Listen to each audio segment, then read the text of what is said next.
మీరు ఒక క్రమబద్ధంగా ఒక పద్ధతిలో మమ్మల్ని విమర్శిస్తే తప్పులను మేము సరిదిద్దుకుంటాం, వివరణిస్తాం.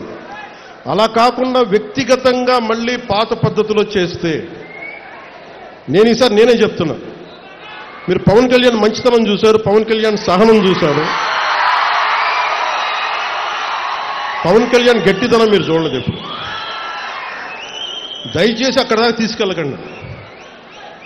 ఎందుకంటే నాకు క్షమ ఉండదు నా దగ్గర. మీలాంటి వాళ్ళకి రిపీటెడ్ అఫెండర్స్కి, క్రైమ్ చేసి తప్పించుకుందాం అనుకున్నోడికి, రిపీటెడ్ అఫెండర్స్కి నా దగ్గర క్షమ ఉండదు. చాలా భరిస్తాం, చాలా సహనంతో తీసుకుంటాం.